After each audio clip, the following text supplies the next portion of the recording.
honor your loving kindness. Thank you for the privilege, Panginoon, na dinala niyo po kami sa lugar na ito upang magpuri sa iyo, sumamba, at makinig ng inyong mga mensahe aming Ama para po sa bawat isa. Lord Holy Spirit, would you send a particular message for each one of us, yung mensahe na kinakailangan ng bawat isa to uplift our spiritual fervor, at pinulin po aming Ama ang aming pamumuhay bilang mga mananampalataya. Purihin po kayo ang mga hari. Ito po ang aming dalangin sa pangalan ni Jesus. Amen. Amen. So tayo po ay saan po tayo natapos last time?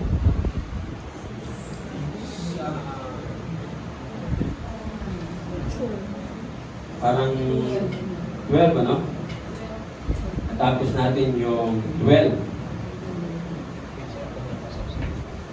For the benefit ng mga wala po nung nakaraan, bilisan lang po natin, bibilisan ko lang yung mga nauna, no? Manifestation ng culture, una ay values, no? Sabi nga, kung ano yung pinapahalagahan mo, yun ang iyong values. Pangalawa, manifestation ng culture, yung priorities. So ano ba ang mga prioridad mo sa buhay? Ang gawain ba ay priority sa iyo? O ang gawain ay secondary lang? Tayo ba, pinaprioritize ba natin yung human life? Pangatlo ay behavior.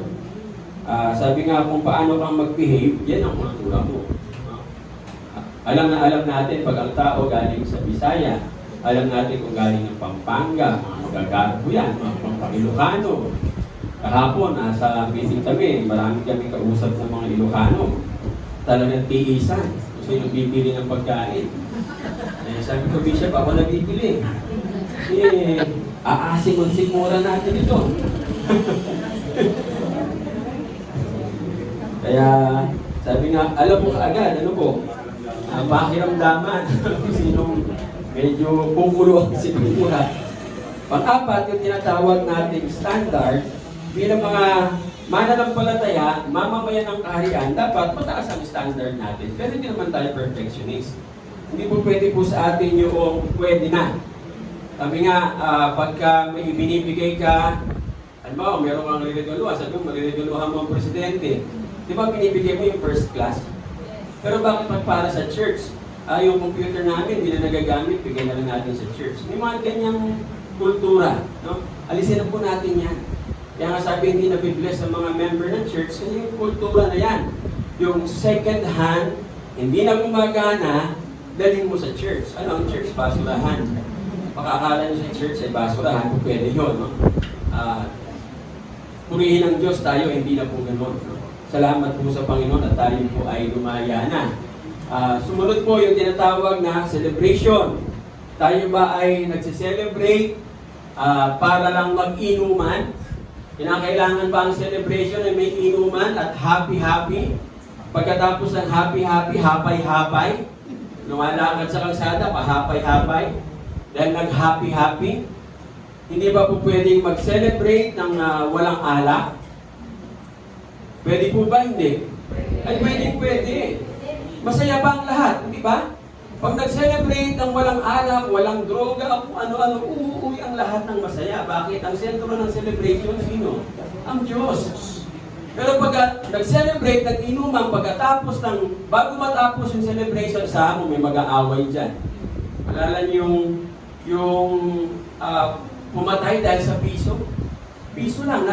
Nakalimutan niyo na yung balita na yan. Parang, ano natin, nasa mga 2010 ba, ganyan. Nag-inuman, celebration, birthday. Nung lasing na, naalala nung isa, may utang yung kainuman niya, pisos. Siningil habang lasing. Sabi nung isa, piso lang, nag-away na. Kumuha yung naniningil ng patalim, sinaksak, patay. Kita nyo na, celebration ba yun? That's not how celebration is. Yung pag-manifest sa morality, ano ang morality natin bilang mga mananampalataya? Tayo po ba ay pinapayagan natin ang adultery, Okay lang ba? Sabi nga, yung tinatawag na polyamorous, no? Ang daming minamahal, lalo na tayo mga kalalakihan, tayo po ay lover boy. Punahin niyo ang commandment sa Bible, sa Ephesians. Ano sabi sa mga kalalakihan? Husbands, love your wives. Pagdating sa babae, wives, submit to your husband. Parang iba yata ang command. Bakit po? Kasi yun ang nature ng bawat isa. Ang lalaki po, ang nature ay lover boy. Now, okay lang sana kung lover sa gabi, boy sa umaga ni Mrs. Eh, hindi naman. Ang lalaki, sabi nga, lalo na may mga kalalakihan, lagyan mo ng panta yung poste, niligawan. But the question is, hindi mo ba kayang ma-overcome yan? Buti pa ang aso, may control, hindi yung palagi, mayat maya. Eh, mas masahol ka pa sa aso. Kung ganyan tayo. Sabi nga, yung ating morality, huwag nating ibaba. Huwag tayong bumaba ng mas mababa pa sa hayop. Yung mga bakla, mas mababa pa sa hayop yan. Nakakita po ba kayo ng aso, ng pusa, lalaki sa lalaki nagtatali? Wala. Kaya nga sila yung animal, yung mga bakla. Kasi yung ginagawa nila, sabi natin yung anong tawag sa kanilang sexual relationship, sodomy. Sodomy. Anong Tagalog nun? Sobrang dumi. Sodomy. Tapos, meron pang isang bakla na nakikipaglaban sa, sa balita, no? Siniran siya ng gospel nung sinakyan niya na angkas, nag-viral siya, eh buti na lang may mga comment na sinasabi, Kuya, inilalagay ka lang niya sa tama. Hindi ka po ate. Nagagalit siya daw ay mayroong karapatan. Diba, may karapatan din yung lalaki mag-share. Bawat isa meron tayong karapatan. No? So, morality, mga kapatid. And relationship. Sabi nga, ano ba ang mahalaga sa atin when it comes to our relationship? Paano natin binavalue ang ibang tao? Paano natin binavalue ang ating family? Pag ikaw ba ang hinihintay mo, naalala ko yung, sino ba nagkwento nun, no? Sabi nung anak, doon sa tatay niya, yung tatay niya, pastor, meron silang hinihintay na matanda. Talaga namang sumasabay sa kanila, no? So, tagal naman ni nanay, sabi mo, nalaglag. Hindi ba? Tapos, ang tagal-tagal. Kaya may dumating na yung matanda, siyempre matanda na. Sabihin natin, alas 8 yung usapan, 8:30 nakasakay. Tapos, nung matapos lahat natin, hatid na nababa na si nanay sa church, naiwan yung pastor tsaka yung anak niya. Sabi ng anak, Tay, bakit pag si Lola, ang napaka-patient mo? Pero bakit pag kami ang late, nakasigaw ka kagad? Does it hit home? Bakit pagka ang nalilate, nasasakay ay asawa mo, mga anak mo, ano ba? Bakit na? Pero pag ibang tao, ay sorry, medyo tinangan na ano, okay lang po yan sis, walang problema yan. Relationship.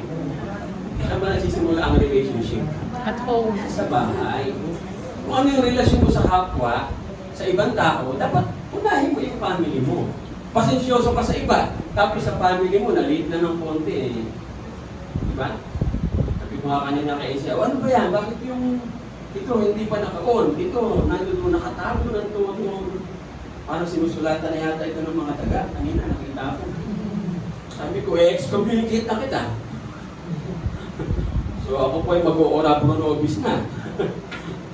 Sabi nga, we have to love more, no, yung ating mga mahal sa buhay. Kasi doon naman nagsisimula dapat. Mas pasensyoso dapat tayo sa mga anak natin kaysa sa ibang tao. No? Pag yung ibang bata ang nagkasala, nakatapon sa bahay mo, okay lang nga, pupunasan mo. Pero pag anak mo, kulang na lang eh. Kulang na lang, ilub-lub mo yung anak mo sa...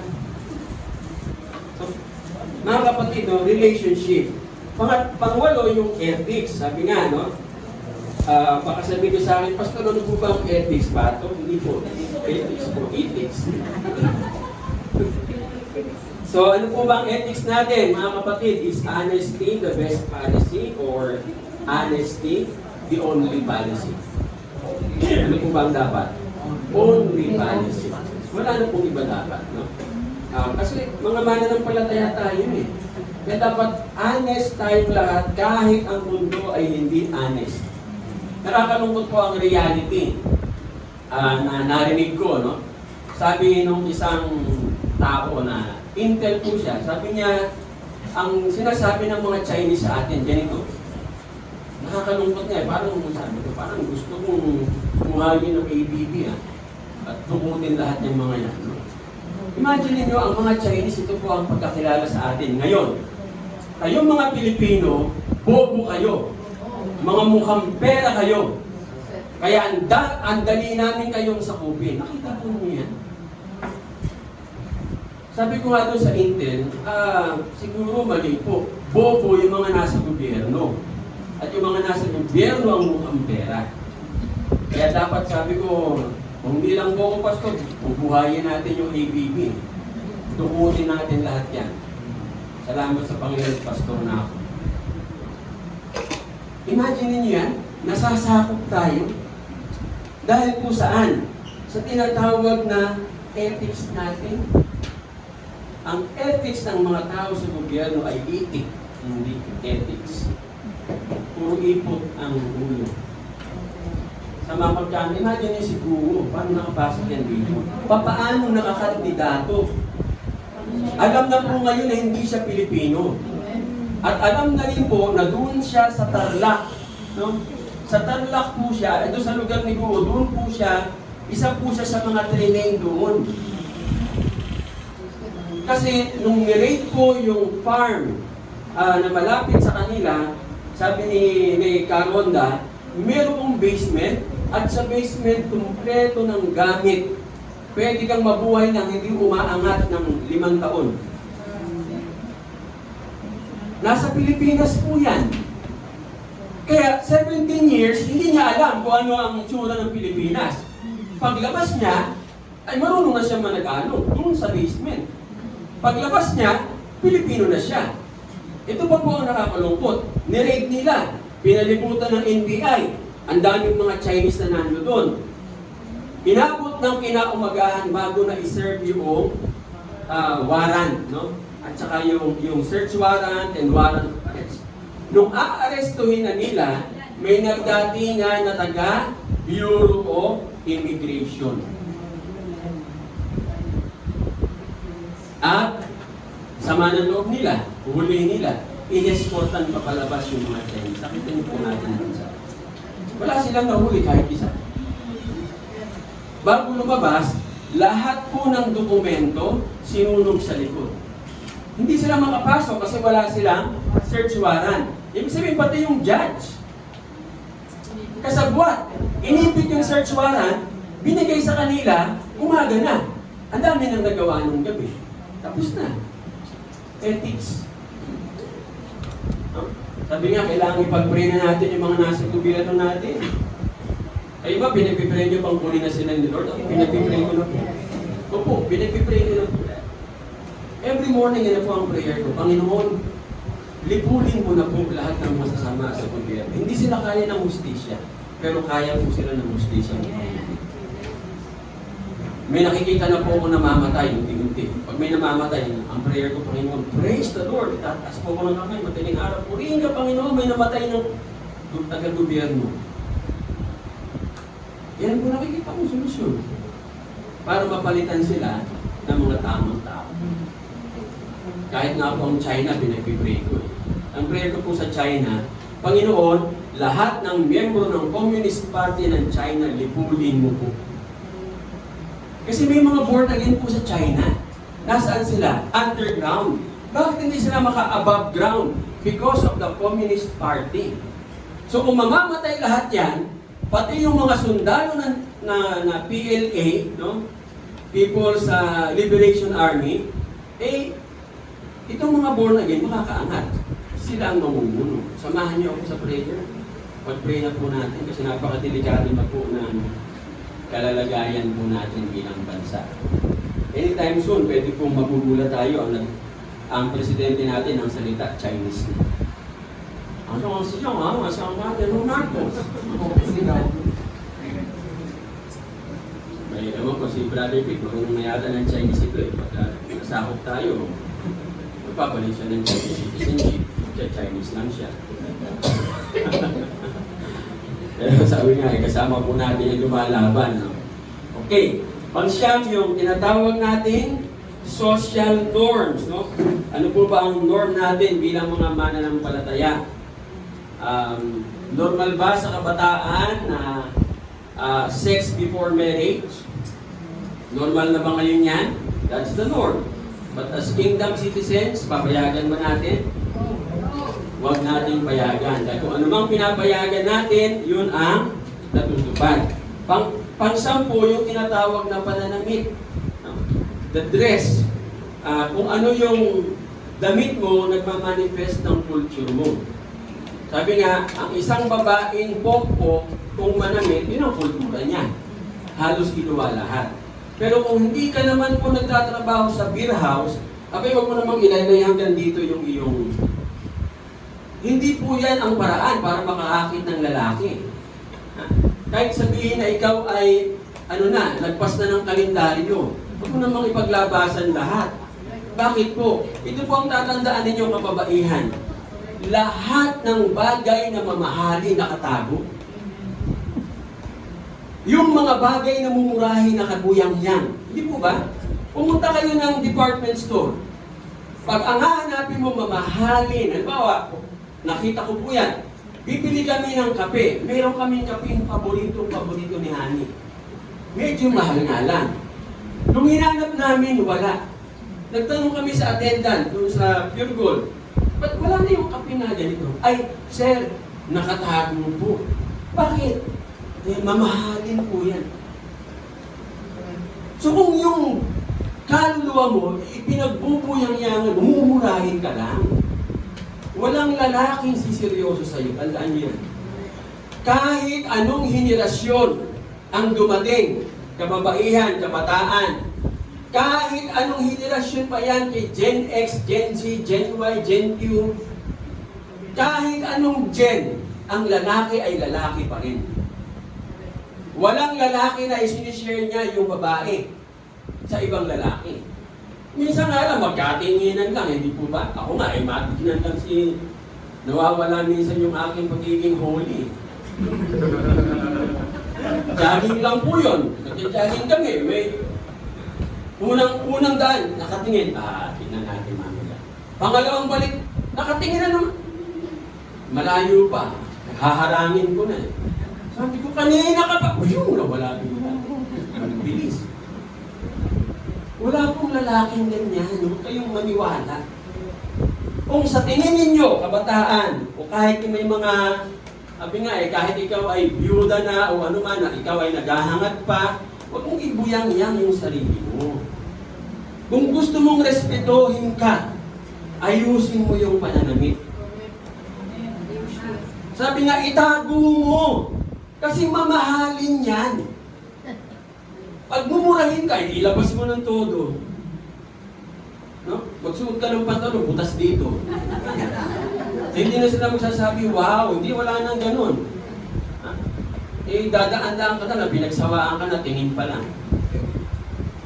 Kung may manligaw man sa'yo, pupunin ka lang niya para gamitin, hindi para ibahay. Dress, napaka-importante po niyan. No? Hindi ko lang nahapiwan kaya medyo ko ngayon. So dapat maayos na pananamit. Susuot ka ng miniskirt, pag sakay mo ng jeep, hata ka ng hata. Kakahatak mo rito, nawala na sa baba, hindi nakita na panty mo. At dahil ka miniskirt mo, yung tuloy lalaki na nakasakay, nakatingin sa'yo, pagbaba, nahulog tuloy sa jeep. Nasagasaan, kasalanan mo pa. So, dress mga kapatid, pagkain. Sabi nga, alam natin ang kultura ng isang lugar, sa pamamagitan ng pagkain, tayo mga Pilipino, Ano pagkain natin? Kanin. Ano pa? Ano mga paborito natin? Pag sinabing Pinoy, pagpunta mo ng ibang bansa, malalaman mo na ang mga nandiyan dyan ay Pilipino. Anong kinakain? Adobo. Ano pa po? Naku. Tuyo. Sino mga naka-abroad na? Yun! Tuyo. Malalaman mo na Pilipino yung nandun sa lugar. Pagpasok mo, it's you they're talking about. Galit na galit po ang mga Europeans dyan. Sa amoy na yan. Kung nagpiprito kami, sumisigaw mga Europeans. Pero yung kanilang blue cheese, mas mabaho sa tuyo. Pero masarap. Ang blue cheese, sobrang bago po niyan. Bakit po? Inuugod na cheese na. Ay, nung una, ayaw mo ng blue cheese na makakain na pa. Sabi ko, Masarap pala. This is what they're talking about. Yes. Masarap pala, sabi ko gano'n. At pinatikim ko doon sa Italiano, yung tuyo. Sabi ko, ganito kainin yan. Tanggalin mo yung kutsara, magkakamay tayo. Binuruan ko po. No? Kanin. Kanin talaga, kinain namin. Pag subo niya, mainit-init yung kanin. Sabi niya, buono! Delicioso! Hindi. Okay. So, sabi niya, tikman mo naman yung blue cheese. Ayun. Pareho kami yung mga naging believer. Believer ng pagkain. Pero bilang mananampalataya, sabi ko sa atin, man does not live on bread alone. on bread alone, but on every word that comes from the mouth of God. So kung ano yung nanggagaling sa bibig ng Panginoon, which is the Word of God, dalawa po ang pagkain natin bilang mananampalataya. Prayer. Physical food and spiritual food. Kaya pag ang kinakain nyo lang ay physical food, kulang ng spiritual food, kulang ang pagkatao nyo. Pag hindi kayo kumakain ng spiritual food, ikaw po ay isang mananampalataya na zombie, living dead. Kasi wala kang buhay.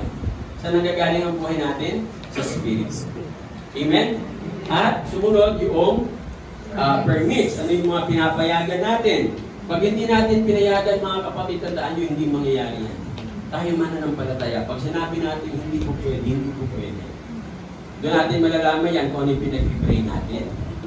So, we do not allow LGBTQ, pray. In your prayer, rebuke. At ibahin ang mga spirito na yan. Ako lagi kayong binabahin, mga kapatid. Every morning. Lalo na si Vice Pangit, talagang binabahin ko yan. Ang prayer ko sa araw, magaya ng mga LGBTQ na nasa TV, na nakikita nyo, bigla lang bumabagsak. Tapos nangingisay, mangyari sa kanya. Para malaman ng mga tao na mayroong Diyos na makapangyarihan sa lahat. Kung talagang hindi siya magbabago, yun ang gawin sa kanya ng Panginoon. Okay? Pang-13, acceptance. So sabi nga, ang our kultura po natin is defined kung ano yung tinatanggap natin. Ito po ang nakakalungkot na realidad. Kahit mananampalataya at mamamayan ng kaharian ng Diyos, hindi na po natin malaman ngayon kung sino ang mananampalataya at hindi. Saan po? Kasi yung lingwahe. Ang dami pong lingwahe ng bakla eh. Nakuha na natin. Sinasalita natin. Lalo na pagka ikaw ay nagkaroon ng kaibigan na bakla, no? O kaya, ano pa? Lalo Sister Chris, yung mga hairdresser, minsan pag sabi nga, pag meron kang kakilalang bakla, okay, praise the Lord. Kausap mo siya ng 6 na buwan. Asahan mo ang salita mo, baklin na din. At kung ano yung hilig niya, hilig mo na din. Kasi meron pong tinatawag na transferring spirit. Because we allow that, yung lingwahe nila ginagamit natin, whether you like it or not, natatransfer yung spirit sa inyo. Halimbawa, ano ba ang mga lingwahe ng LGBTQ na gamit ngayon? Na naririnig ko rin sa inyo minsan. Ha? O wala nang maamin. Ha? Ano na? Ayun. Ang tanong, yan ba ay lingwahe ng normal na tao? Diba? Minsan may narinig pa ako, pak, ganern. Ha? Mananampalataya ka. And you're speaking their language. What does it mean? You accept. And the moment you accept, pasok na sa iyo yung Espiritu nila. Pasok na yan sa bahay mo. Tapos magugulat ka yung anak mong bunso, paunti-unti nagiging inday. Painday-indayo. Pag lumalakad ka lalaking tao, inday na. Kasi inalaw mo tinanggap mo. No? Pagka ganun, rebuke. Sabi nga yung sa labas, nagmumura yung mga tao. Tapos mananampalataya ka. Sa loob ng bahay nyo, nagmumura din. Hindi ko maalala kung si Isaiah o si Sia o si Edward. Na pagka may nasabi kang agad-agad na, sabihin niya, bad words. Kakalapigin pa ako, Daddy, bad words. Sabihin ko sa kanya, what did he say?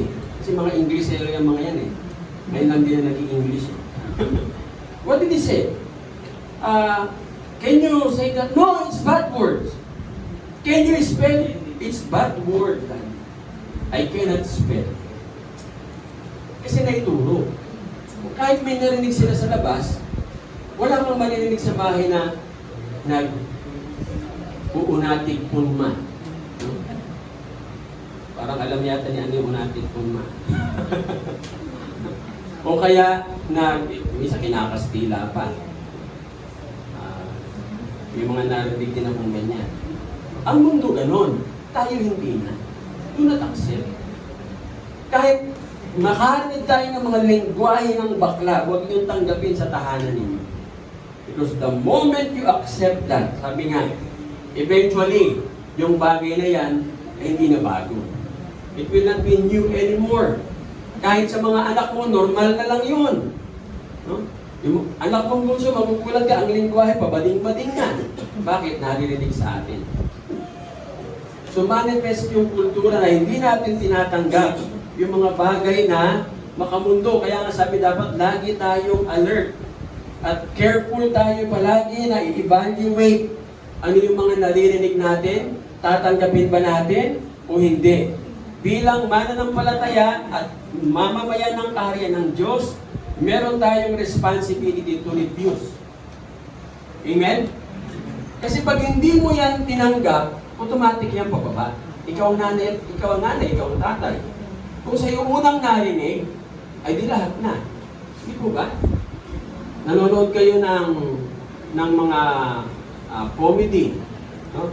Karamihan ng komedyante ngayon, bakla Ako pagka gano'n, inaalisan ko yung TV. Hindi ko pinapanood.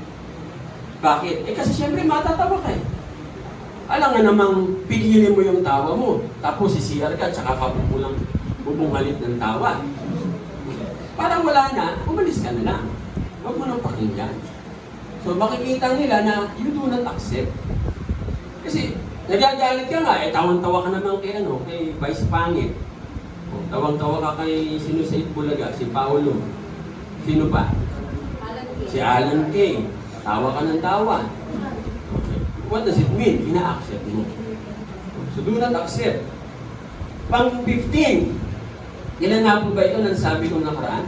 16. May dinagdag po akong 2. Kasi pagod po ako kagabi. Dumating ako ng bahay, pagod ako. Nakatulog ako agad. Tapos, salamat ako sa Lord. Kasi pagdating ko sa bahay, ang alam ko, masakit lang sa akin ito. At saka yung balakang. Sabi ko kay Hani, pakipahiran nga nung magnesium oil. Minasage niya. Tapos nung minasage yung aking yung yung muscle dito, ang sakit. Sabi ko, grabe pala, sakit pala pag nagbabiyahe. Pag pindot din, ang sakit. Pero salamat sa Panginoon. Ay nung umaga pagising ko, relax na relax. Kaya pag upo ko sa laptop, nadagdagan ng 2. Sabi ko, parang kulang ito Dagdagan ko nga. Ayan, nadagdagan ko. So, meron po 16, ilan na? 18, no? So, rejections. Ito po tayo sa rejections, no? Ay, dapat bumalik ako dyan. Tama. Okay.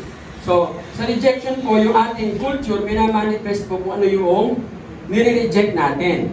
Sabi nga yung modern culture po natin, nag-reach na po tayo sa point na wala na tayong nire-reject.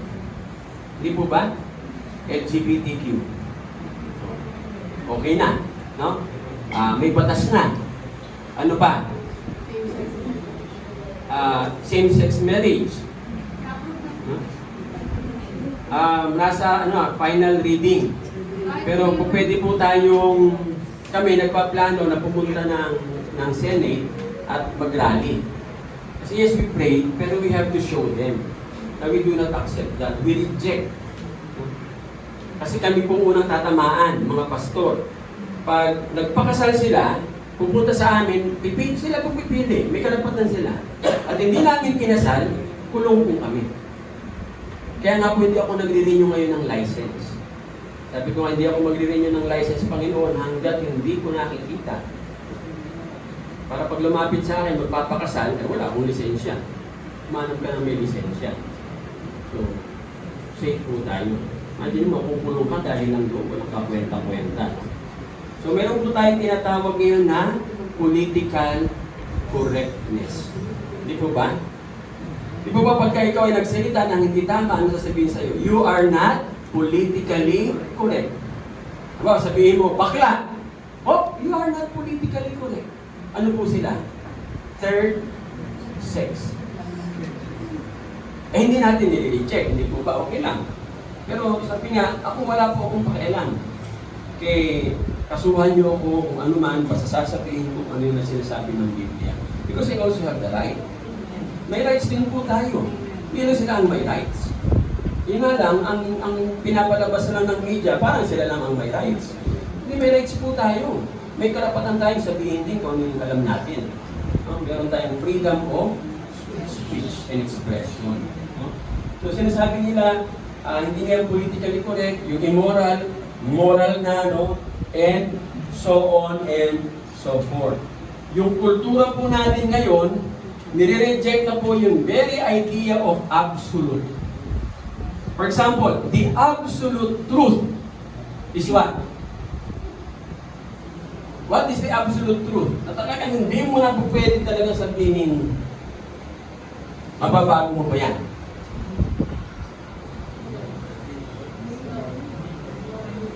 The law, ang law nababago eh. Na-amen. No? Starts with letter B.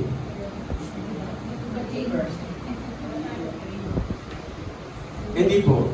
Minsan, yung sinasabing believers sila. So, yun. Bible, no? So, alam din niya. Palagi niya nakakasagot nila. Parang marami na itong bonus. Bible, mga kapatid. But, because of relative, no? Sabi nga, everything is relative. What is truth to you might not be true to me. Relative nga po eh. In relation to you. So, dahil sa theory na yan, nababanatan po ngayon ang Bible. Sinasabi nila walang absolute truth.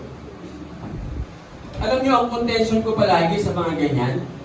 Simple lang po. Okay, what is true to you might not be true to me. No? Okay, sa akin ang totoo ay ang alam kong totoo pag binaril ang tao, patay. Sa'yo, hindi. Subukan natin. Hindi po ba? Pwede mo bang baguhin yun? Hindi. Why? It's in the law. In the absolute truth. In the Bible. Everything in the Bible, you cannot change. Kahit yung kasarian ng tao, subukan mong palitan, magpa-sex change. Pag namatay na, anong kinukuha ang DNA? Lalaki pa din.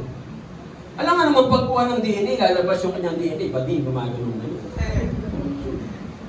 Pag lalaki ka, lalaki pa din. Kahit nagpa-sex change ka. Why? That's the absolute truth. Wala tayong magagawa dyan. Kaya kailangan tanggapin po natin kung ano yung katotohanan. And reject what is relative. Yung sinasabi nilang politically correct, that is politically wrong. Kita nyo ngayon, meron na tayo, ang alam ko may mga bayan na meron silang pangatlong banyo. Ang alam ko, Quezon City meron.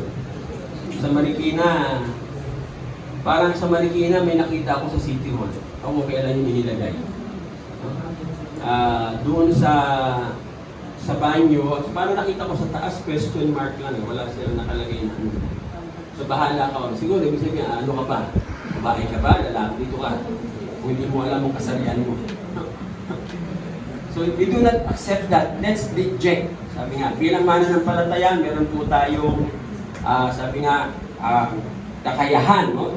Na i-reject yung mga bagay na yan. Kung ano yung mali, mali. Ha? Kasi ang salita ng Diyos kailanman hindi po pwedeng baguhin. Ano sabi ng Panginoon? He, basahin natin, 1, 2, 3, go. He is is not with me, against me, and he who does not battle with me is Anong Tagalog niya? nagkakalap. Ang hindi sumasa akin ay hindi para sa akin. Ang hindi sumasa akin, ano siya? Hindi nagtitipon para sa akin ay Para naglalasa. nagkakalat. Mga kapatid, yan po ang isang tao na wala sa Panginoon.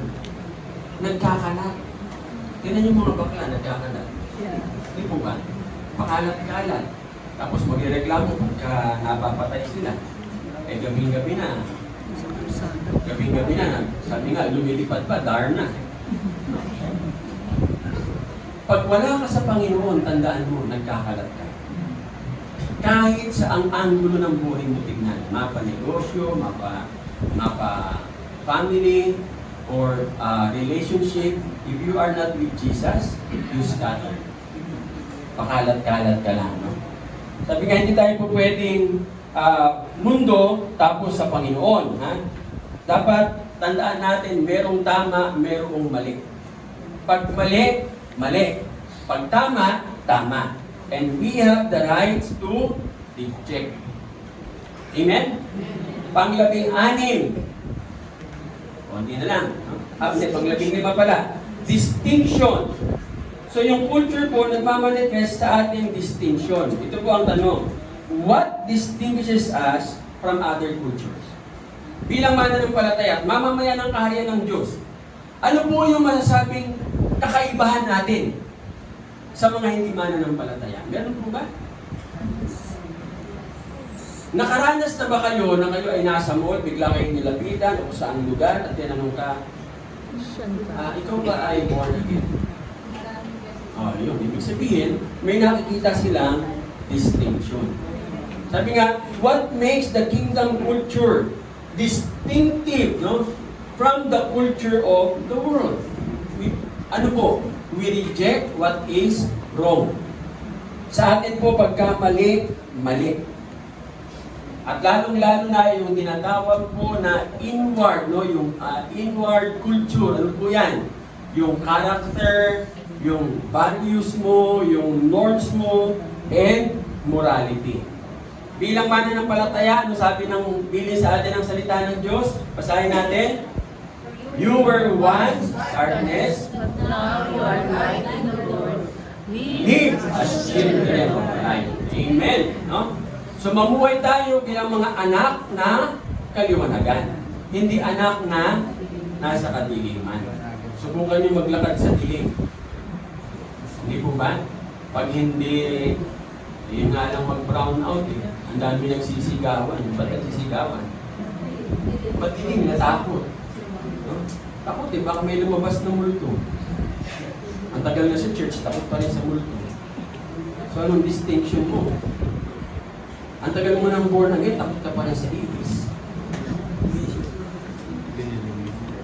Parang tumahimik lahat. Ang tagal mo ng born again, takot ka pa rin sa bulate. Takot ka pa rin sa palaka. Kawawa naman itong mga ito, wala namang... Meron akong kilala, takot sa salagubang. Ang tagal ng born again. Okay lang yung gagamba na ganito malaki na matakot ka.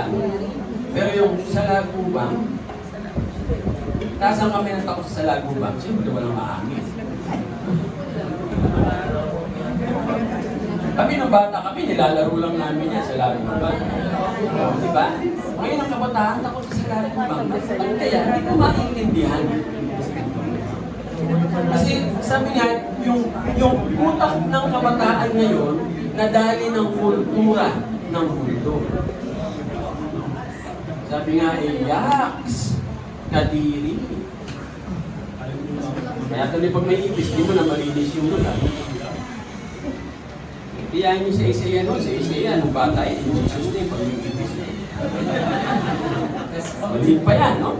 Pag may ibis, nakita niya, in Jesus name, cockroach in Jesus name. Wow! Maalis naman yung ibis, di ba? Wala. Ewan ko nga, ba't di niya nagagawa? Kasi kung nakalimutan na niya yung kanyang mga karasan ng bata siya.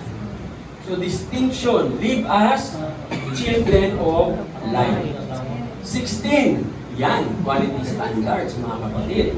Nagmamanifest, sabi nga, sa kultura natin, kung ano yung standard natin. Bilang mananampalataya, ano dapat ang ating standard? Ano dapat? Palaging excellent. No?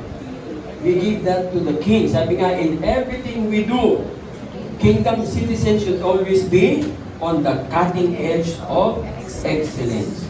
At makikita dapat lagi ng lahat. Sabi nga, pag gagawa ka ng sasakyan, dapat yung sasakyan pag-uusapan. Naku, yung gumawa doon, pagkagaling-galing. Positibo, cutting edge. Hindi yung gumawa ka ng sasakyan, okay na yan. Binalik mo, nung kalasin mo, 12 yung tornilyo. Nung binalik mo, sumobra ng isa. Tapos isisihin mo ngayon yung gumawa. Problema gumawa nito eh. Bakit pag binabalik, sumusobra ng isa? Kinalas mo ulit. Pagbalik mo, sumobra, dalawa na. Pagkagaling-galing mo mekaniko. So dapat sabi nga, cutting edge ang yung gagawin. In Kingdom Life, hindi naman kinakailangan perfect po tayo, mga kapatid. Ha? Bakit po? Imperfect people tayo. But it should not be an excuse. Nasasabihin mo, imperfect ako, sapagkat kami ay tao lamang. Yes. No? Pasensya ka na, nagkakasala, sapagkat ako ay, huwag mo gamitin excuse yan. Mali ka kaagad. Bakit? As man, you are created in the image of God. So you have the capacity, you have the power to resist the devil. So pag sinabi mo, sapagkat ako ay tao lang, tinanggap mo yung idea ni Satanas. Ha? Naku, hindi ko kaya yan, tao lang ako. Alam niyo, may naging kakilala ako ngayon, ang alam ko nasa Germany na yun. Ang ganda na ng buhay niya ngayon yun. Olivares ang apelyido. Parang kapusa ni Olivares eh, yung mayor ba yan? O ano na? Meron silang mall sa Tagaytay. Naging member yan ng GCF. Parang hindi ko maintindihan paano naging member ng GCF yun. Alam ko na, nagkasakit siya. Dahil na-meet ko siya sa bahay ni Abe. Si Abe magaling sa computer. Tapos, itong batang to, dahil magaling eh, tapos anak, apo ng mayaman. Alam niyo yung parang feeling niya, ano siya, hindi niya kailangan ng Diyos. Nagkasakit po. Nagkasakit. Parang nagkaroon siya ng, ang tawag doon yung sa ano ng lalaki? Prostate cancer. Ang edad niya nung magkaroon siya noon ay 22 years old. Batang-bata. No. Tapos, sabi ko kay Abby, nasa na si ano, yung lagi kong, kasi kay Abby ako nagpapagawa nun ng computer. Eh si Abby talagang, ano na yata yun eh. Ang tawag niya, guro na sa computer yun. Hindi ko na lang mapuntahan ngayon kasi siya kayo isang busy. Sabi ko, asa na si ano, yung apo ni Olivares. Ay, pastor, hindi ko nasabi sa'yo. Nasa ospital. Bakit? May cancer. Ako, ano nangyari? Gulat nga ako ng pastor. Gusto mo pastor, bisitahin natin. Sige, puntahan natin. Puntahan namin. Binisita, kinumusta, tinatanggap sa Panginoon. Nag-pray kami. Parang after 3 days yata, lumabas. Tapos hinahanap ako. At sabi ko, gusto ko magpasalamat kay Pastoret. Pinagaling ako ni Pastoret. Sabi ko, ano ko mali? Ang nagpagaling siya ang Panginoong Jesus, hindi ako. Kaya nung magkita kami, hindi ako nagpagalit kay Panginoong Yesus. Sabi niya, Pastor, grabe ang ginawa ng Diyos sa akin. Talagang himala. O ngayon, naniniwala ka ng may Diyos. Opo. Talagang lahat. Nag-serve po yun sa GCF. Sa galing niya sa computer. Inaayos niya lahat yung computer sa GCF. Walang bayad. Ang kanyang dinedicate niya. At lagi niyang sinasabi sa akin, Pastor, tandaan mo, gawa lang ng tao yan. Pag gawa ng tao, may solusyon. Ganun ba? Paano yung kasalanan? Nagkasala ka. Sabi ng iba, tao lang sila. Hindi po pwede, Pastor. Yung kasalanan gawa ng tao, may solusyon din yun. Lo and behold. Nag-apply siya, Germany. Tanggap siya. Alam niyo kung anong trabaho niya doon? Konsulta. Sa isang malaking company. IT. Magkano sweldo. So dapat tayo ay nasa cutting edge. No? Ang ating hari ang dinidemand palagi, the best. Subukan niyong magbigay sa isang hari ng mumurahin lang. Anong gagawin sa'yo ng hari? Magbigay ka ng mumurahing bagay, anong gagawin ng hari sa'yo? Mahal na hari, ito pong regalo ko sa'yo. Quit ng baso. Pag mumurahin ka ng hari. Magagalit sa'yo. Ipapakulong ka. Bakit? Anong tingin mo sa akin? Just? Basta-basta lang. Sabihin ng hari sa'yo yan. Kailan na yung ating hari? So whatever you give what is the best. No? Sabi nga, tandaan natin, yun yung reason bakit po meron tayong tinatawag na joy when it comes to giving. Bakit tayo nagagalak na nagkakaloob sa Panginoon? Because we want to give the best. Which brings us to the next point na manifestation ng culture natin, financial management. No? Mga kapatid, kung paano mo ini-invest ang iyong pera, yan ang kultura mo. Ano sabi ng Panginoon? Matthew 6, verse 21. For where your heart is, there your treasure is. Kung nasaan yung puso mo, andun yung kayamanan mo. Kung ang investment mo ay sa mundo lang, tumanggap ka ng malaking pera, tapos puro ang utak mo mundo-mundo, nasaan ang puso mo? Yun ang kultura mo. Yun po sinasabi sa atin ng ating Panginoon. Ang tawag po niya sa Bible ay tithing. Ano po ba ang tithing? Tandaan nyo, ang tithing has nothing to do with money. Ha? Hindi po yan tungkol sa pera. Bakit po? Hindi kailangan ng Diyos ang pera natin. Sa tingin nyo, kailangan niya ang pera kaya tayo nagtatithe? Hindi. Ba't ako nagtatithe? Dahil kailangan pa ng Panginoon? Lahat sa Panginoon. Pati ang buhay natin sa Panginoon. Wala tayong po pwedeng ipagmalaki. So, tithing also, yan po ay ino-offer natin sa Panginoon yung binigay niya sa atin. Kaya nga, ang tithing ay God's offering for financial management training. Yan po ang tithing, mga kapatid. Napaka-importante po, no? Dahil nga po ang ating Diyos, hindi siya nangangailangan ng 5 duling.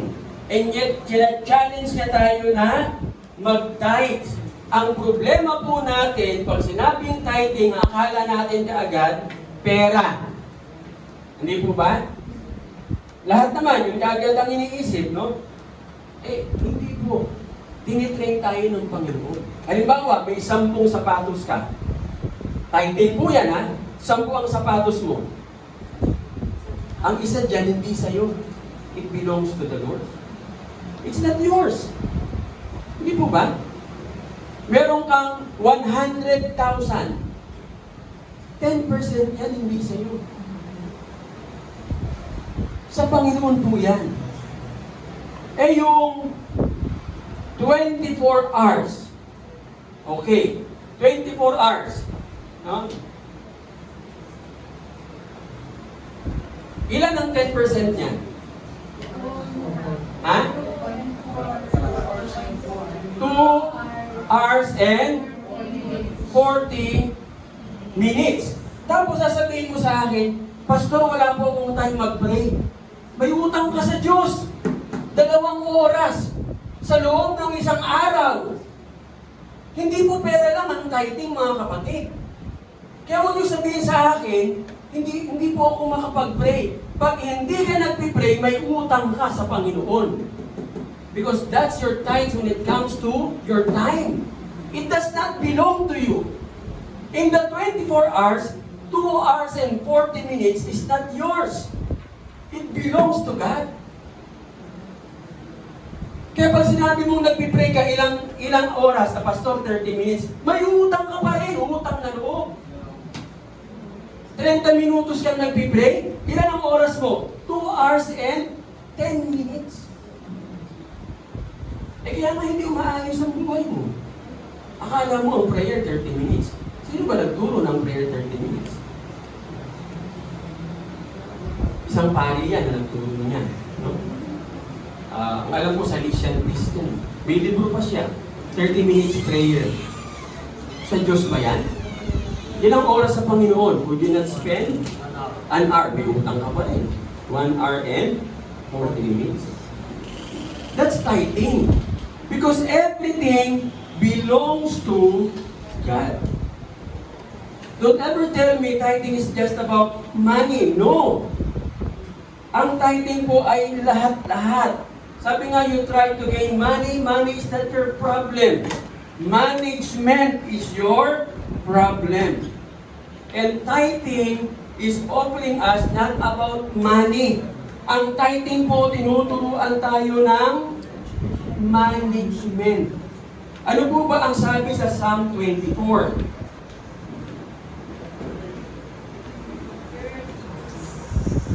Psalm 24 verse 1 and 2. Sige po. The earth is the Lord, and everything in it. May natira po ba? Pati kulisap sa Panginoon. Yun ang sinasabi. Lahat-lahat. Okay. So, tingnan po natin itong God's Management Training. Halimbawa, ano sabi po sa Psalm 24? Lahat sa Panginoon. Pati tayo. No? Pati hiningan nyo. Lahat po yan. Wala tayong pag-aari dito. The mere fact na pag namatay tayo, hubad tayo aalis sa mundo, iniiwan po natin lahat. Sa tithing na sinasabi natin, no? So, 100%. Hindi po ba? Ang binibigay mo, ilan? 10%. Okay. So, nagbigay ka ng 10%. Ilan ang naiiwan sa Diyos? Ilang percent? 90. O, kita nyo na, hindi nyo naintindihan yung Psalm 24. Nag-tithes ka, ilan ang sa Panginoon? 100 pa din kasi sa Kanya po lahat eh. Kasi hindi sa iyo. The earth is the Lord and its fullness and everything in it. Nakuha po ninyo? Huwag mong isipin na nagbigay ako ng 10%, therefore ang 90% akin na. Sa Diyos pa rin po yun. Pinapagamit lang sa inyo. Pasalamat ka sa Diyos, pinapagamit niya yung 90%. Kaya, sabi nga, kaya ang nangyayari po, tayo ng mga mananampalataya, hindi umaayos ang buhay natin. Kasi akala natin ang tithing is about something that akin. Ang tithing po, tinitrain tayo ng Lord na Kanya lahat. Tandaan ninyo, ang tithing is not about money. O pinapag-ano ka ng Lord ng 10%. But everything belongs to Him. It's not about your money. It's about your ability to put it aside. Hindi po ba? Yun ang pong ibig sabihin ng tithing. God is after your control, your will, your discipline to put it aside. Sabi nga, kung mamamanage po ninyo yung 10% ng tama. Ano ang tamang management ng 10%? Ibigay sa tahanan ng Diyos. So, pag binigay mo siya ng tama, hindi mo tinignan na, okay, Lord, akin na po yung 10% ha. Kaya tayo sumisemplang eh. Kasi akala natin yung natira atin na. Pag bigay mo ng 10%, Lord, salamat sa 90% na pinagkatiwala mo sa akin.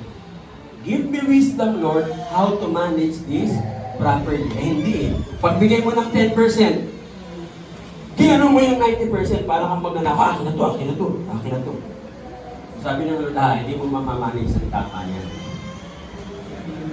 Klaro po ba yun, mga kapatid?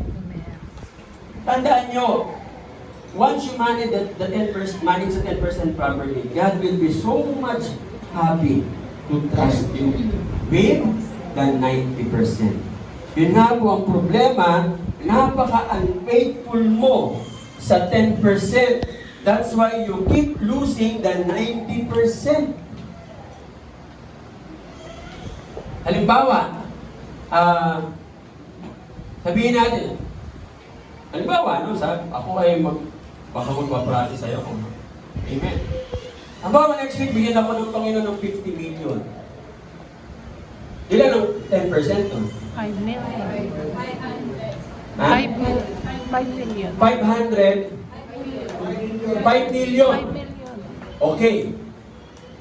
Ganun ba kadali bitawan ng 5 million? Kita niya? Diba? Mahirap, ano? Bakit? Bakit sinasabi din? Ako magaya kayo sa member ko sa Cavite. Pinag-pray namin yung kanyang warehouse sa Bulacan. Ang benta ay 4 million. Nag-pray kami. Kasi sabi niya, Pastor, bibigay ko yung 10% sa church. Alam niya, nabenta yung warehouse, 6 million. O, tapos ni Honey ho, wala na akong nabalitaan. Oo. Wala na. Basta nakita ko na lang, biglang yung, parang yung ano sa harapan, inubahan niya lahat, ginawa niyang warehouse ng bigas. O, after 2 weeks, nawala yung bigas lahat. Pinirahan naman siya ng mga magnanakaw ng 2 sako. Imagine niyo, wala na po, no? Hindi man lang siya nagparamdam. Kaya sabi nga, pag bless ka ng Lord ng malaking amount, be happy to give it to Him. Joyfully, cheerfully giving. So sobra ano pa. That's cheerful giver. Over and above. Kasi babalik pa yun ng Lord sa sobra-sobra pa. You cannot outgive God. Eh dahil nga, ninanakaw mo. No? Yung para sa Kanya. Halimbawa, may nagpautang sa'yo, nag-loan ka, na sabihin natin 100,000, itatimes mo pa ba yun? Pastor, loan po ito, bakit mo itatimes? Oh, kanino ba yung pera galing? Sa Panginoon yun eh. Inalaw ng Lord na makautang ka. So give the 10%. If you will not give the 10%, ano po ang mangyayari sa inyo? Tandaan ninyo, you will become broke. Dahil sa ninakaw mo na 10%, yung hawak-hawak mo na 90%, para po yung bote na may butas, tulo ng tulo. Kahit anong negosyo ang gawin mo, hindi aasenso yan. Palaging flat. Magugulang ka na lang isang araw, ang pera mo, 1,000 pesos. Tsaka ka ngayon iiyak, Panginoon, sorry po. Any amount of money. Because it belongs to God. Kahit yung pera ko sa bangko, tinatimes ko po yun. Hindi ko pwede sabihin, hindi pa. Lord, love offering naman yun. May naglalagay doon eh. So, hindi ko na itatimes. Psalm 24. The Lord is the earth and its fullness and everything in it. Klaro po ba ang tithing, mga kapatid? Yes. Amen. So, huwag niyo pong sabihin na ang tithing is just about money. It's not about money. It's management training. Tingnan niyo po ang blessing. No? Basahin ko po sa inyo sa Tagalog. O baka meron diyang may Tagalog na Bible. Malachi chapter 3, verses 10 to 12. Malachi 3, 10 to 12. Sino pong babasa? Tagalog. Tagalog po natin basahin. Kung meron kayong Espanyol, sige, Espanyol. Malachi 3, 10 to 12. Sino meron na po?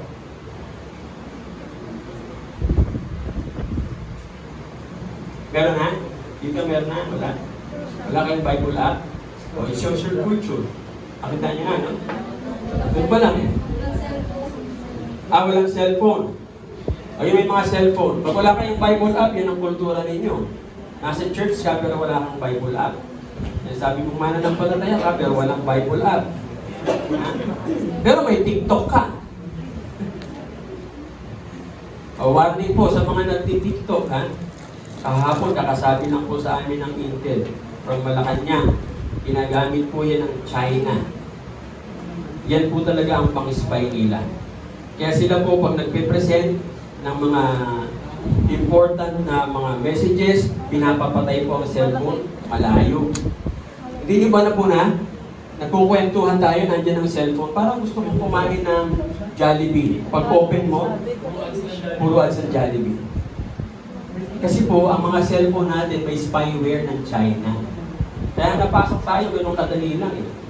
So nagtitiktok kayo, lahat ng inyong info, data, kinukuha po ng China yon. It can be used against you.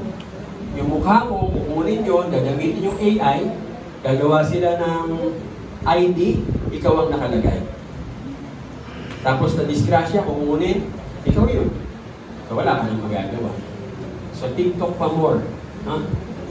TikTok pa more pa po tayo. Isang araw magugulat kayo, hinuhuli kayo ng pulis. Ina-arrest. Kasi lahat ng data nyo nakuha na nila. I-remove nyo po yan, TikTok. At pag nag-uusap po, tanggalin nyo po yung cellphone. Wala mga importanteng bagay. Sabi nga nila, sa loob ng bahay, pag nasa kwarto na kayo, ang cellphone dapat nasa ibang kwarto. Para hindi. Mahal kayo 3? 10. Oh, 10 to 12. Dalhin ninyo ng buo ang inyong mga ikasapong bahagi. Tahanan ng Diyos upang matutunan ang pangailangan sa aking tahanan. Okay. Ano sabi doon? Buo. Ha? May kulang? O pwede mong utangin ang tithes? No. Hindi mo pwede. No? Buong buo. Saan? Sa tahanan ng Diyos. Anong reason? Oh, basa. Kapatid, basa. Ako, subukan ninyo ako, ay, kung babalikan mo yan, Tuloy na, tuloy. subukin nyo ako sa bagay na ito, kung hindi ko bubuksan ang mga bintana ng pagpapala, at ibubuko sa inyo ang masaganang pagpapala. Oh, yun. Kita niyo po, no? May blessing. Di ba? Bubuksan yung durungawan ng langit, ibubuhos ang masaganang pagpapala. Tuloy, Brother Joseph.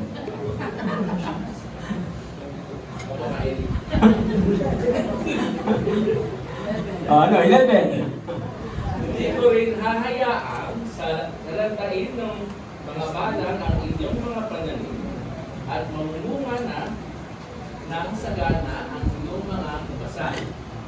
Dahil dito'y sasabihin ng lahat ng bansa na ako'y mapalad sapagkat napakahinang nanirahan sa inyong lupain.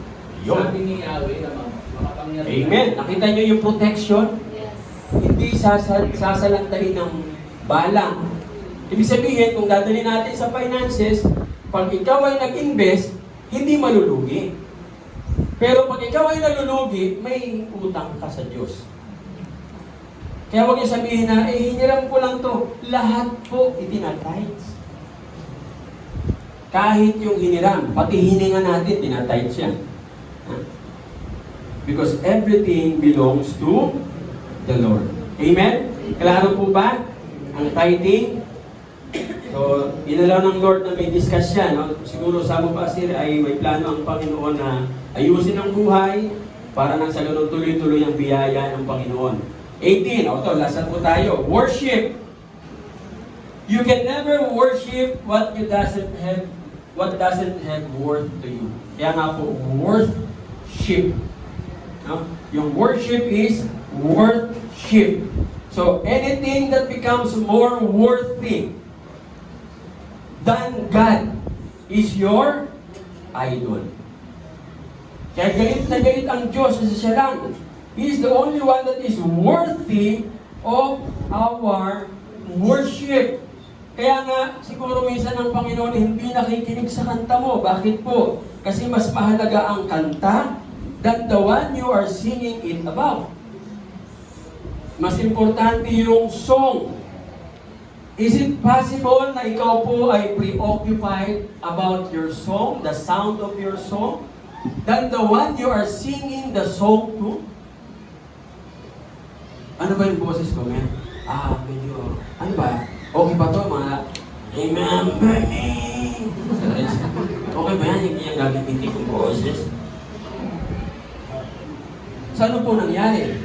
Saan ka na-focus? Kung ano yung projection mo, hindi doon sa sinasamba mo. Kung pwede po bang mangyari yan? Yes.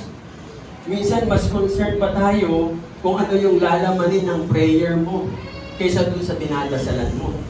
Diba? O kapatid, mag-pray ka, anong sasabihin mo? Hindi importante. Ang importante, mag-focus ka doon sa pinipray. Kung kanino ka nagpipray, siya ang bahala na maglagay sa bibig mo ng sasabihin. Do not be concerned about the means, no? Minsan yung activity ang mas important than the goal. Hindi po ba? Nakakita na ba kayo ng mga churches na mula January hanggang December, punong-puno ng activities? Ang dami po niyan. Yung mga pastor hindi na makahinga sa dami ng activities. Kaya karamihan po ng mga pastor sa church niya talagang stress na stress. Haggard na haggard yung mga mukha. Ano ang warning po sa atin ng Panginoon when it comes to worship? Basahin natin. 1, 2, 3, go. Dear Children, keep yourselves from idols. Ito po yung pangalawa sa pinakamaikli na verse sa Bible. Ang isang verse na maikli ay, Jesus wept. Pinakamaikli yan. Ito po ang sumunod na pinakamaikli. Tingnan po ninyo yung correlation. Jesus wept, keep yourselves from idols. Jesus wept, why? Because you are living in idolatry. And God says, keep yourselves from idol, dear children. So, ang tanong po, how do you stay away from idols? Paano po tayong makakalayo sa mga idols? Idolatry. Ha? Mamaya, isa-isa ito po sa inyo, baka akala nyo idolatry, mga rebulto lang. Magugulat kayo. Sa ngayon, pati cellphone, gusto kayo sa cellphone. Tumunog yung cellphone ng iba, binubuksan mo yung cellphone mo. Ganun mo na siya sinasamba. Tapos sa gitna ng kalsada, humihinto ka, bakit may sasagutin ka ng message sa messenger? Idolatry. So how do you keep yourselves from idols? Ano sabi ng Panginoon?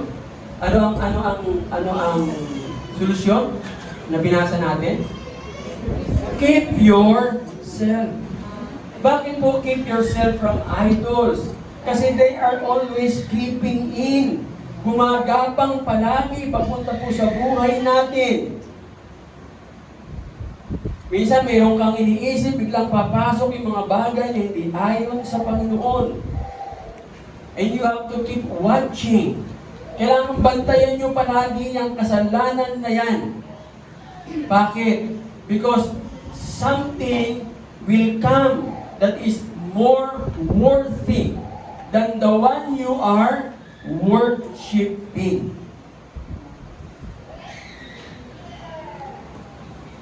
Minsan sabi natin, napakaganda ng pagsamba. Wow, sarap sumamba, ang ganda ng kantahan. Tapos, every Sunday, ang hinahanap mo na lang ay, yung magandang kanta sa pagsamba. Sakto ng pagdating mo doon, hindi nakapag-practice ng maayos ang doksa, pangit ng kanta, hindi ka nakasamba. Tama po ba yun? Minsan may narinig ko akong ganyan. Hindi ko naramdaman ang presensya ng Diyos eh. Bakit? Pangit ng kanta. Saan ka nakapokus? Sa kanta. Hindi mo siya sinasamba. Idolatry din po yun. So ang nangyayari, pumupunta ka sa church para ikaw ay ma-appease. Ikaw, hindi ang Diyos.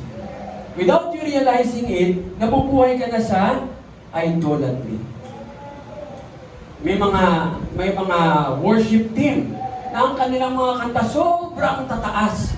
Na pag kinanta mo, mapapatid yung litid mo. Ikaw ang tunay na. Sila lang ang nakakakanta. Is that worship? No. Anong tawag po doon? Worship-tainment. Nagko-concert na lang sila eh. Lalo kong sinasabi sa doksa, iwasan nyo ang mag-concert sa church. Eh, kita nyo naman, nawala na yung dating mga kantahan. Naalala ko doon sa una natin, isa kumakanta tayo, napapatid yung litid ko eh, sa litig eh. So, sobrang taas, no? So, kung tatanungin po natin, no, sabi nga natin sa sarili, kanino mo ginagawa yung bagay na yan? You have to keep yourself checked. Always check yourself to whom you are doing that. Dapat palagi always for the greater glory of God, mga kapatid. Tandaan po natin yan, no? So, tanungin natin ang doksa ngayon. Nasaan yung mga doksa? Parang nawala sila. Nawala si Isaiah, nawala si Mayo, si Ren, sino pa? Si Kim. Tumututok dito kanina. Ha? Andiyan sila? Nakikinig naman. Hindi naman nag-cellphone. Ano ba? O sige, Doksa, why do you rehearse? Bakit kayo nagpa-practice ng mga kanta?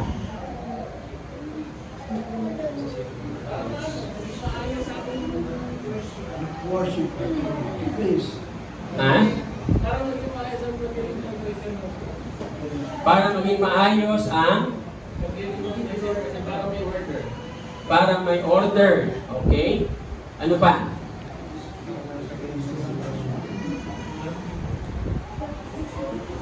Yung, okay ba yun? Yung para may order, para maayos ang praise and worship. Bakit nagre-rehearse ng kanta? Para lang ba sa order? Para siya sabi nyo, nagre-rehearse kami ng kanta para maayos yung pagkakapresent ng kanta. Para pag narinig ng mga tao, wow, ang ganda ng kantahan. Is that the right reason? Mag-glorify sa Lord.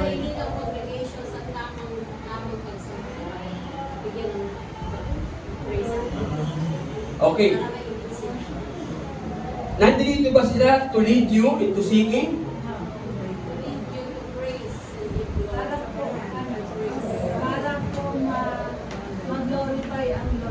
Tandaan niyo ito, no?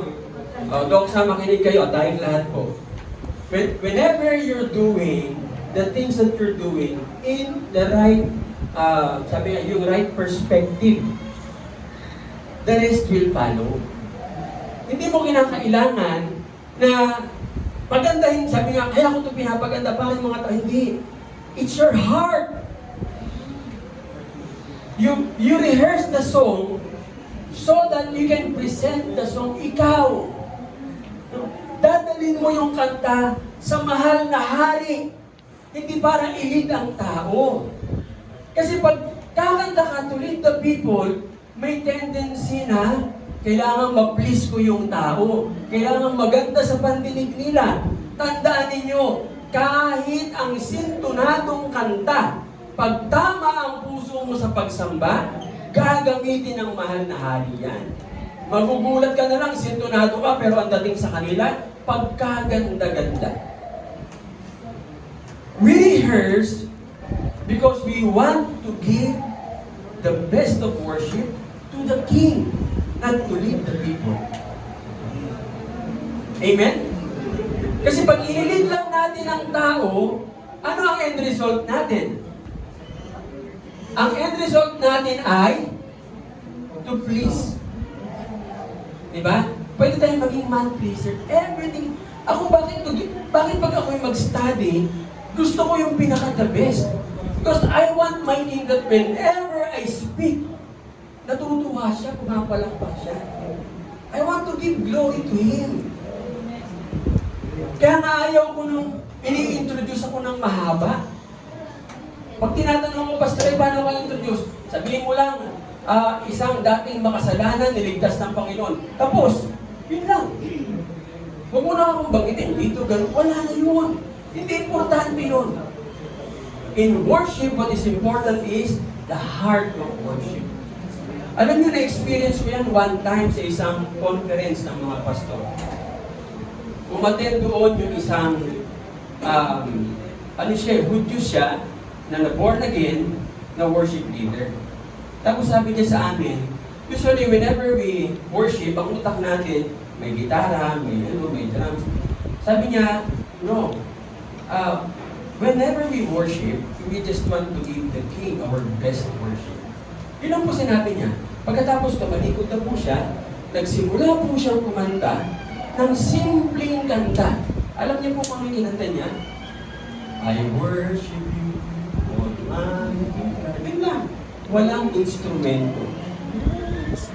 Lahat kami ng mga pastor, unti-unti nagkakantahan kami, maya-maya nag-iiyakan kaming lahat. Hindi naman niya sinabi na umiyak kayo. Ano po ang nakita namin? Tama yung puso niya sa pagsamba. Sa atin pong lahat, hindi lang po sa Doxa. Whenever we come here in the church, check our hearts. Bakit tayo nandito? Para yumaman? Para pagpalain? Para makapakinig ng magandang kantahan? No. We are here to worship God. We listen to the word so that once we go out there, we will share the gospel about the kingdom. Amen? That's worship, mga kapatid. Yan lamang po ang sinasabing pagsamba. Sabi nga yung performance, dapat hindi yan ang maging idol natin. Huwag dapat yan mag-take over, hindi dapat yan yung magiging end. No? Kaya sabi ng Panginoon, keep yourselves from idol. Minsan yung itsura mo, idol mo, pupunta ka ng church, halos ilang oras ka na sa salamin. Na-late ka na tuloy. Dahil lang saan ba? Nakailang palit ka ng lipstick. Okay ba? Okay ba? Hindi maganda. Mura na naman. Kuha ng iba. So, ikaw ba ay magmo-model sa church? Kaya ka pupunta? O ikaw ay sasamba sa Panginoon? Sabi nga, mas concerned ka sa mukha mo kaysa sa nagbigay ng mukha mo. You're concerned with your face than the one who give your face. Sabi nga, kaya may problema eh. Bakit? Because the problem is your face. So you have to face the problem. Harapin mo sa salamin yung mukha mo para makita mo na, wow, maganda pala ako. Mali pala yung sinasabi ng mundo. You become more concerned about your hairdo than the one who made the hair. Hindi po ba? Nangyayari po ba yan? Opo, mga kapatid. No? Sabi nga, imagine coming late in the worship service because you are more concerned about anong itsura mo. Natagalan ka na sa salamin. Anong kultura ang ipinapakita mo sa Panginoon? Late ka dahil mas concerned ka sa negosyo mo. Bago ka pumunta sa church, may tumawag. Ilang minutes na lang, malilate ka na. Kinakusap mo pa yun. Inaabot kayo ng isang oras. Dumating ka sa church, late ka ng 1 hour. Anong kultura meron ka na minamanifest? Seek first the kingdom or seek first the things? It happens to us, brothers and sisters in Christ. Ako po'y nagpapakatotoo lang, no? You came late because you sleep late on the Sabbath day.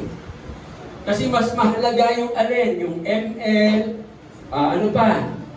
Valorant, Facebook, and so on and so forth. Kaya nakatulog ka, 1:00, 2:00 ng madaling araw, nagising ka, may araw na. Ang masama pa nito, ikaw yung pastor ng church. Kung nangyayari po yan, ako naging speaker po ako sa isang church sa Batangas. Anniversary ng church. Nandun na po ako, hinahanap ko si pastor. Ay sabi nila, wala pa po eh. Mga anong oras darating yun? Usually po, pastor, dumarating si pastor, kalagitnaan ng kantahan. Bakit gano'n? Ako dapat siya muna dito. Eh, sanay na po kami kay pastor eh. Pastor ng church.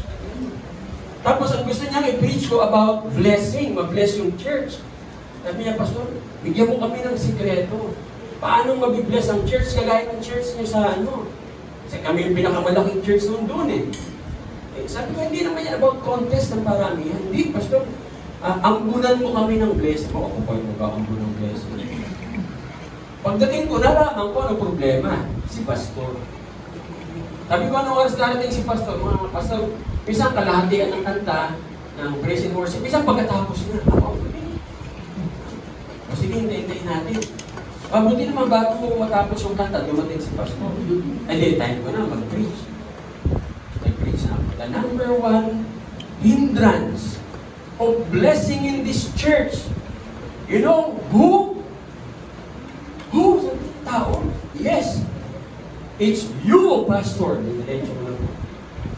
Imagine mo, pastor, ikaw ang pastor ng church, late ka. Tapos ngayon, sasabihan mo ako, i-impart yung blessing. Anong i-impart ko dito?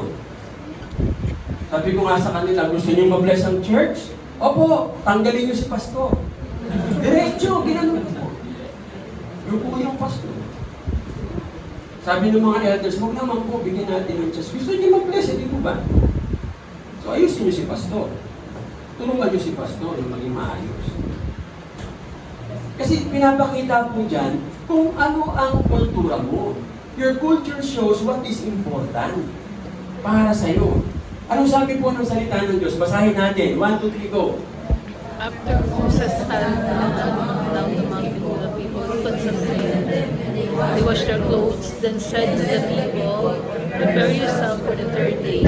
Abstain your sexual relations. On the morning of the third day, there was thunder and lightning, with a thick cloud over the mountain, where the trumpet blast. Everyone trembled. Nakita nyo? Nakita nyo gano'n ka-concern ng Lord sa time? On the morning, anong oras yan? Anong morning sa Panginoon? Between 3 to 4. Ganon po kaaga na pinapunta sila ng Panginoon. Sa tingin nyo kaya may naling?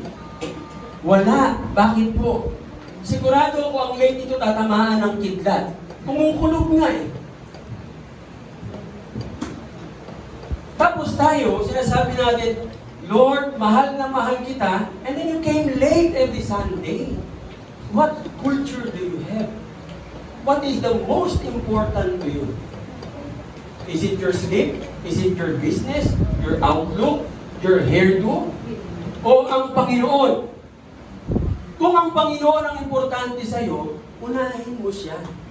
Never came late when it comes to worship on Sunday. You want to be blessed?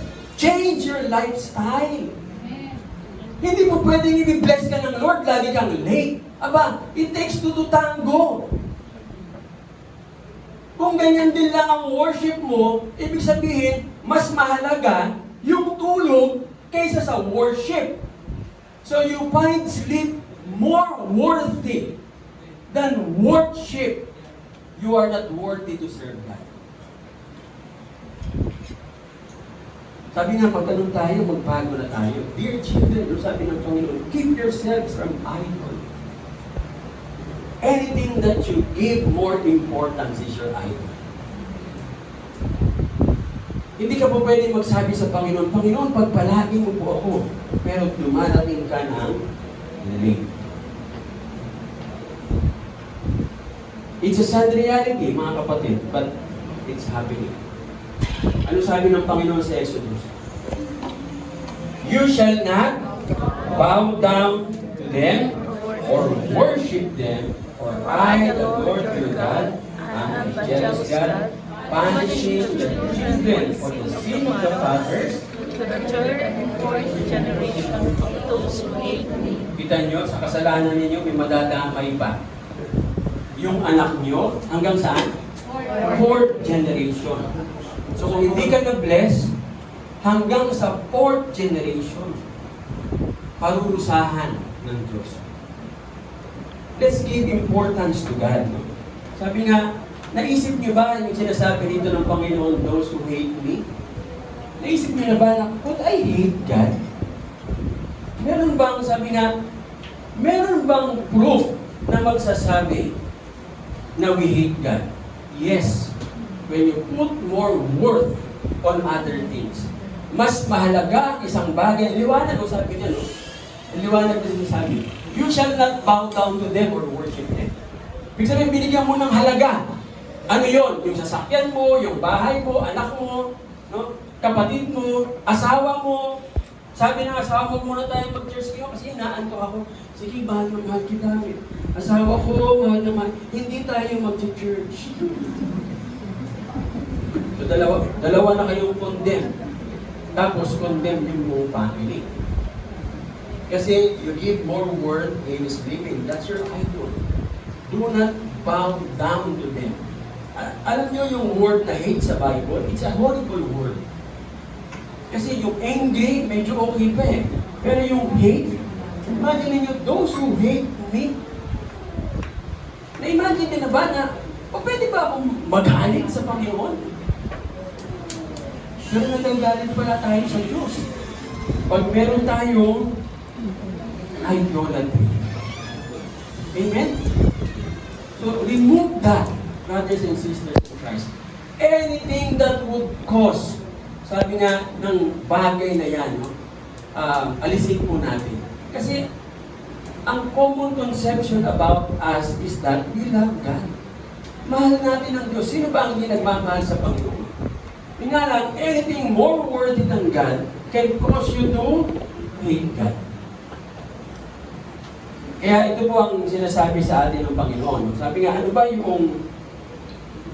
yung commandment ng Panginoon? The number one commandment of God in the Bible. Ha? Ano po, mga kapatid? Love. Okay, liwanag. No? Basahin natin. 1, 2, 3, go. Love the Lord your God with all your heart, with all your soul, with all your mind. This is the first and greatest commandment. The first and greatest commandment. Love all. Hindi love half. Walang sinabi, love the Lord your God with half of your heart, half of your soul, half of your mind. Pwede po ba yun? Half? Pag pwede rin naman po. Magpipray ka, Panginoon, bigyan mo po ako ng sasakyan. Kalahati lang din ibibigay sa'yo ng Panginoon. Kasi kalahati lang din yung pagmamahal mo sa Kanya. No? So, makakabili ka, pagpunta mo sa bilihan ng sasakyan, hahatiin yung nagbibenta. Bakit po? Sabi ng Panginoon, kalahati lang daw sa iyo. With all, lahat, no? So, ano sabi sa Exodus, yung binasa natin kanina? He will curse your children. If you make your car, your spouse, your job, your TV program, your food, no? Your dress, your song, etc., more important than Him. Tandaan po natin mga kapatid, sabi nga, napakahirap yung nag-spend ka ng hour trying to find God. Kagaya ni King David. No? Ano sabi ni King David? My soul thirsts, my flesh yearns for thee. Nakita po ninyo si King David, hinahanap niya ang Diyos. At hindi niya nakita ang Panginoon. Pagod na po ba kayo sa tinatawag na God's absence and presence? Hindi po ba? Bakit po nangyayari yan? Kasi, bakit po absence, presence? Minsan, nararamdaman mo yung presensya ng Diyos. Tapos, minsan, wala. Nangyayari po ba sa inyo? Yung absence, presence of God? Na, ramdam ko ang Panginoon. The following day, dry. Eh kasi, ano ba yung mahalaga sa iyo? Sa culture ng buhay mo bilang mananampalataya, what is more worthy? So ano po ang solusyon na sinasabi po sa atin ng Panginoon? Manifest God's kingdom culture in your life. Amen? Klaro po pa sa atin mga kapatid. No? So hindi ko na po sa 18 kasi baka makadagdag pa ako. Tama na muna tayo sa 18. Kung makaisip pa ako hanggang 40, yung tutuloy natin. Mga kapatid, tandaan nyo, dapat laging number 1 ang Panginoon. Kaya nga po, lagi ko sinasabi na dapat hindi tayo ako sa bahay talagang ako ang nagigising, no? Nagising ko si nanay. Bisa kasi maraming ginagawa rin sa gabi. Ano pag may BIR? Talagang gigisingin ko siya, ganitong oras. Kagabi, dumating ako, 9 na yata. Pagod na pagod ako. Bago matulog, sabi ko, Panginoon, gisingin mo po ako. Ipapagising ako sa Lord pagka ganyan pagod na pagod. Kasi minsan di ko na naririnig yung alarm. Magpulat na nga ako, lumagpas na yung alarm. Sabi ko, Lord, gisingin mo ako nung time na sa tingin mo, nakarelax na po ako. Nagising ako 4:30. Pag di ko na po, tanghali na, 4:30. Pero dahil ko pa, nakagawa pa ako ng 2 pa. Idagdag pa po dito.